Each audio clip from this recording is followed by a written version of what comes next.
পিকনিকের নাম হচ্ছে চটজলদি।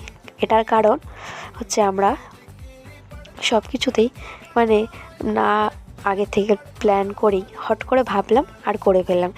তার জন্য আমাদের পাড়ার সবাই সায় দেয়। ধরো আমি গিয়ে বললাম আজকে পিকনিক করবে, বা মামি বলো বৌদি বলো তারাও এসে জিজ্ঞাসা করলো পিকনিক করবি, এক কথায় হ্যাঁ মানে হ্যাঁ, সবার মুখ থেকে হ্যাঁ আসে, কেউই না বলে না। সেরকমই এই বৌদি বিকালবেলা 5টা 40-এ, বিকাল 5টা 40-এ এসে বললো কে পিকনিক করবি। আমরা সবাই রাজি হয়ে গেছি। সবাই রাজি করার আগে থেকেই আমি তার আগেই যেই পিকনিকের কথা শুনেছি, সঙ্গে সঙ্গে আমি জল ভরা বাসন বার করা সব কিছু আমি বাড়িতে রেডি করে নিয়েছি। আমি জানি, আমার এইটুখানি বিশ্বাস আছে যে এরা কেউই না বলার মানুষ না, সবাই আনন্দ করতে ভালোবাসে। তো সবাই হ্যাঁ বলবে, কারোর কাছ দিয়ে নাটা আসবে না। তো সেরকমই তড়িজড়ি করে সবাই হ্যাঁ বলেছে। সবার কাছ দিয়ে টাকা 20 টাকা না 30 টাকা করে তুলে এই আলুর দম আর লুচি সবাই মিলে রেডি করছে। আর সাথে ছিল কফি বিস্কুট। যেহেতু শীতের সন্ধে, একটু কফি না হলে ভালো লাগে না, তা কফিটা আমি বানিয়ে নিয়েছিলাম।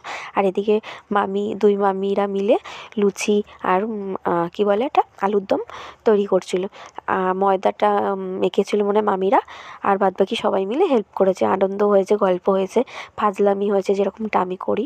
তো এইভাবেই আমাদের শীতের এই সন্ধ্যাটা এইভাবে কাটলো। তো তোমাদের কেমন লাগলো বলো।